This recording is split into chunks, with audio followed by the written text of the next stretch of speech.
Бисмиллахир-рахманир-рахим. Адам ұйқыдан тұрған соң міндетті түрде осы дұғаны оқу қажет пе? Ұйқыдан тұрған уақытта бұл дұғаны айту шарт емес, бірақ әрбір жан, парасатты жан, Аллаға алғыс айтуды білу керек. Өзіне жасалған жақсылыққа алғыс айту ол адамшылықтың белгісі. Ал ұйқы адамға берілген нығметтердің бірі. Кейбір мамандардың айтуы бойынша, адам аштыққа ондаған күндер тіпті 30-40 күнге дейін шыдауы мүмкін. Ал ұйқыға мұнша адам шыдай алмайды.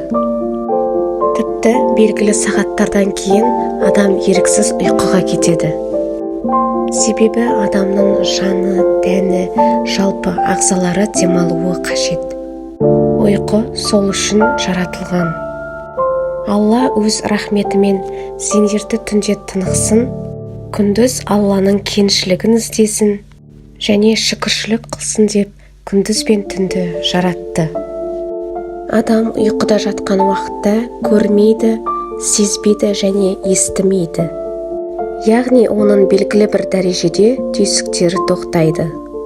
Сол үшін қазақ ұйқыны кіші өліммен теңейді. Анғам сүресінде ол сондай сендерді түнде ұйықтатады. Яғни өлі адамда ұйқыда жатасың, ал күндіз не істегендеріңді біледі. Содан соң сендерді белгілі бір мерзім толтыру үшін күндіз оятады деген. Адам ағзасына келесі күнге тіршілік иесіне күш алу үшін 7 сағаттай тынығуы қажет екен. Демек, адам 7 сағат бойы кіші өлімде жатады. Осылай өмір бойы жалғасып отырады.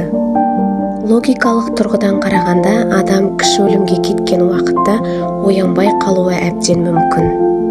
Осындай кіші өлімнен оянып, тіршілікке кірісіп кету қандай үлкен бақыт.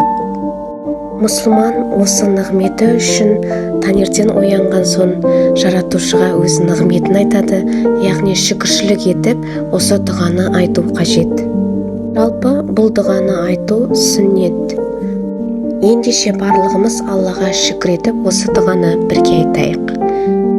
Өлгеннен кейін қайта тірілткен Аллахқа мадақ болғай.